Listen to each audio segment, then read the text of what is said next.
Hey friends, I hope you are doing well and feeling well. I want to congratulate you on continuing to engage with Nav Nights through technology. These are challenging times we are living in, and now more than ever, we need to be able to trust in the sovereignty and the goodness of God in these tough circumstances. I can identify somewhat with what you might be feeling right now. Those of you who are close to finishing up your undergraduate journey, you can see the finish line and you're so close to it, and yet it feels so far away. I liken it to running a relay race and being the anchor, the fourth runner in the race, the one who's going to bring the baton home, and you're going to cross the finish line, and you have the baton in your hand, and you've worked out all the timing of the baton passes, and you know exactly when the final turn comes, and all of a sudden your hands get sweaty and you drop the baton 50 yards from the finish line. You realize that this overriding and very unfortunate situation has now prevented you from finishing the race successfully. This coronavirus is just like that. It has caused major disruptions to our lives, and we can't seem to find our rhythm because this disease has caught us all off guard. Thankfully, our sovereign God is not surprised by any of this, and his faithful hand is at work in the midst of this chaos and the uncertainty. I have a daughter who is a college senior at a school in New York located just a few miles from the epicenter of the COVID-19 activity. She is literally 6 weeks away from graduation, and now everything has been turned upside down for her. Questions about her ability to complete her courses, about graduation and whether or not it'll take place, about getting into graduate school or even finding a job are all on the table, and life has gotten very complicated and uncertain for her.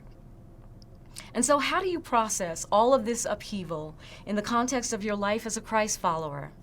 Where is God in all of this? And what are his thoughts about the challenges we are facing and the times in which we are living? One of my favorite passages is from Psalm 91. Now, you've probably seen this psalm on social media, or maybe you've discussed it in your small groups, but I believe that this psalm speaks to us and invites us into having a deeper intimacy with the Lord and holy conversations with God. Many ancient theologians believe that this psalm was written by Moses. And Moses wrote this as he journeyed through the wilderness shortly after he encountered some very hard plagues. And one of those plagues was a plague of fiery serpents. Moses lived through so many plagues while he was in Egypt that he had to trust God and God's ability to bring him through the next plagues that he would encounter. So what I'd like to do is read from Psalm 91 from the New Living Translation, and I'm going to insert some color commentary to make application to our lives today as we read through this psalm. And it's a very reassuring psalm with wonderful promises from God to us. So I'm going to start reading Psalm 91 from verse 1. Those who live in the shelter or the secret place of the Most High will find rest in the shadow of the Almighty. This secret place is a place of safety from the storms of this world, staying close to God, habitually residing in the secret place in the shelter of God, and making our home there as a permanent place of dwelling is where we need to be. Verse 2 says, "This I declare about the Lord." In other words, this is what I'm going to say about who God is. He alone is my refuge. He is my place of safety. He is my God, and I will place my trust in him. Verse 3 says, "For he will rescue you from every trap and protect you with his feathers. He will cover you with his feathers, protect you from deadly disease." Here's what I love about this psalm.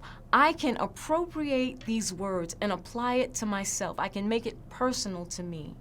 So in verse 3, when it says, he will rescue you from every trap, I can say, God will rescue me from every trap. He will protect me from every deadly disease. Verse 4 says, he will cover you with his feathers. He will shelter you with his wings. His faithful promises will be your armor and your protection. Verse 5 says, "And because I know of God's character, I do not have to be afraid of the terrors of the night, nor of the arrows that fly in the day. I don't have to dread the diseases or the plagues or the coronavirus that stalks in darkness, nor do I have to be afraid of the disaster that strikes at noonday. Though 1,000 fall at my side, though 10,000 may even be dying around me, these evils will not touch me."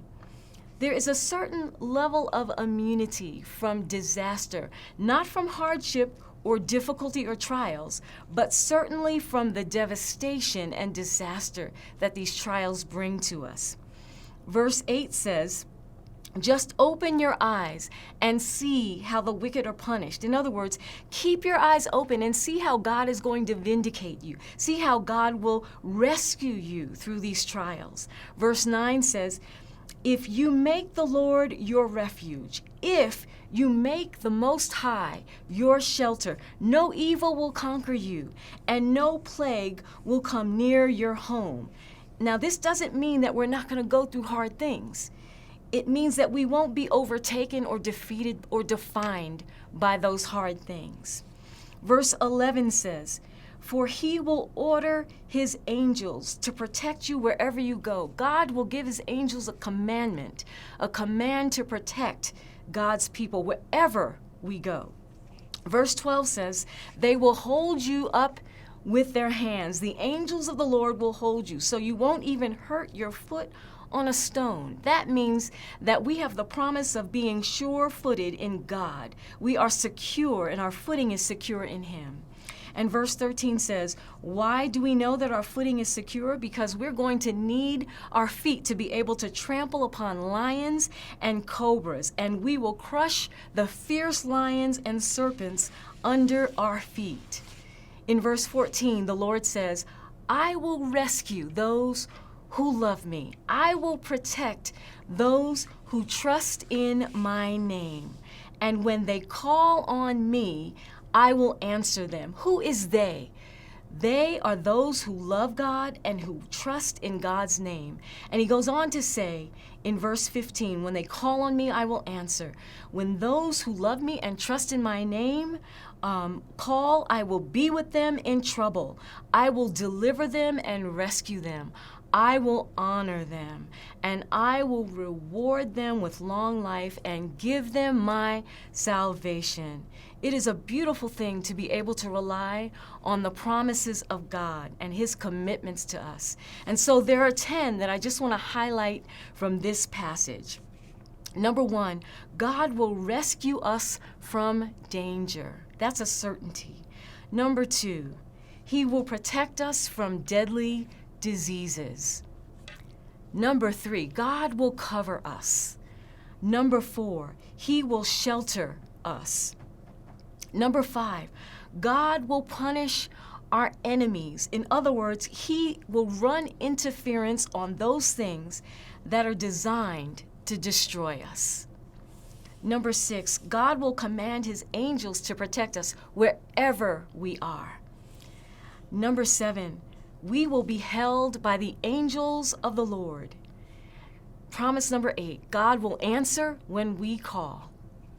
Number 9, God will honor us. And then number 10, God will reward us with long life and with his salvation. What I love about this psalm is that it was written in response to a crisis, and it's filled with reassurances from God that if we live in his shelter and in his secret place, that we will find protection, we will find rest and refuge, safety and covering. And so the question becomes, where are you living? During this pandemic, where disease and infection are running rampant, we have these promises from God, and they are intended to override our fear. Look, when I first heard about the coronavirus, I was curious, but I didn't know enough about it to be afraid. Then when I heard how it was spreading through so many countries and people were becoming sick and some people were dying, it made me stop and take notice. And then when the virus came to the United States, it really concerned me because I saw that it was spreading through major metropolitan cities, and I realized this thing was very serious, and it would eventually come to my city. I remember sitting in my office one day, and I was listening to the news, and I was struck with fear. I was literally paralyzed with debilitating fear that overcame me. My heart started racing, and my mind was swirling with all kinds of thoughts. I imagined that I was feeling feverish and that I had a sore throat, and I allowed myself to wallow in fear for several minutes when I heard the voice of the Lord tell me, "This is the spirit of fear. Don't give into it." I took a mental step back, and I began to pray for guidance and direction and for God's peace to just flood my soul. It was then that I knew that God was not the one filling my mind with fear, but that He was waiting to calm my fears with His reassuring presence. I just needed to decide where I wanted to live. And this is why the psalmist in Psalm 91 wrote, "Those who live in the shelter, those who decide to live permanently in the shelter and the secret place of the Most High, will find rest in the shadow of the Almighty." I was camped out in front of the television and the computer, staying on top of the news about the spread of COVID-19. And while there's nothing wrong with staying informed and staying updated with correct information, I was choosing to live in the place of the news and the death reports. I was living in the place of statistics and not living in the shelter of the Most High or under the shadow of the Almighty. The news updates almost became more important to me than God's Word. Psalm 91 tells me that I can choose my residence. I can select where I will live and make my dwelling. If I want the result of staying in a place of safety, where I am protected from the traps of the enemy, and where I don't have to live in a place of fear, then I choose to live in the secret place of God. If I want to be free from dread about the coronavirus and not be terrorized by possibly getting this disease, then I need to make God my refuge, my place of safety. If I want to be protected wherever I go and not be paralyzed with fear or conquered by evil, then I need to make the Lord my refuge and my shelter. If I want to experience God's power so that I can trample on the enemy's attempts to harm me, then I need to stay in a place of being in a love relationship with Jesus and putting my trust in His name and not in everything else that I hear or see. Many of us are consumed right now by uncertainty and the constantly changing news surrounding COVID-19. But we can't fear what may or may not happen to us. God asks us to trust Him through all situations. Our focus should not be on fear and uncertainty, but our focus should be on the refuge that our God is, even in circumstances of disease and trouble. We are called to hope and trust in God, no matter what is happening in our world. And He can be trusted during this pandemic because God is sovereign over the world and over our individual lives.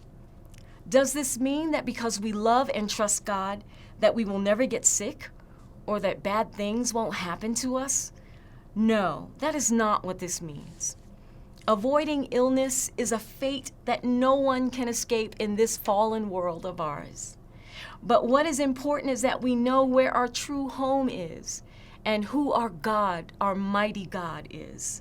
Psalm 91 is clear that for those who make their home in God and those who stay in the secret place, their refuge is in God alone, and our trust needs to be in God alone. The true home of every believer is with God. And God is with each and every one of us every step of our earthly journey. And when that last step comes, Jesus is there to usher our life into glory, a life He paid for with His very own life. So we need to remember that in the storms and in the diseases, God is with us. And we can cling to the promise of Jesus, the promise that evil cannot remove us from the hands of God, either in this life or in death. The Lord is sovereign, and He is faithful to be with us in times of trouble. All we have to do is trust what He says and rest in His promises. I want to leave you with 4 questions for you to think about as you meditate on Psalm 91. And I believe these have been provided to you, but I'm just going to read through them, and then I want you to spend some time meditating on them from Psalm 91. Question number 1. Where are you choosing to live spiritually as you go through this quarantine and period of isolation? Where are you choosing to live spiritually as you go through this quarantine and period of isolation? Question number 2.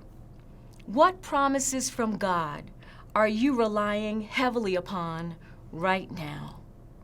What promises from God are you relying heavily upon right now?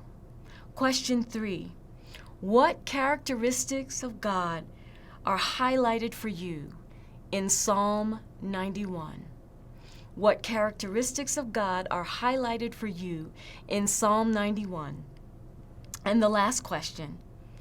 How is God using this pandemic to speak to you? How is God using this pandemic to speak to you? I want to close with a final blessing found in Numbers chapter 6, verses 24 through 26 from the New Living Translation, and it says, May the Lord bless you and protect you. May the Lord smile on you and be gracious to you.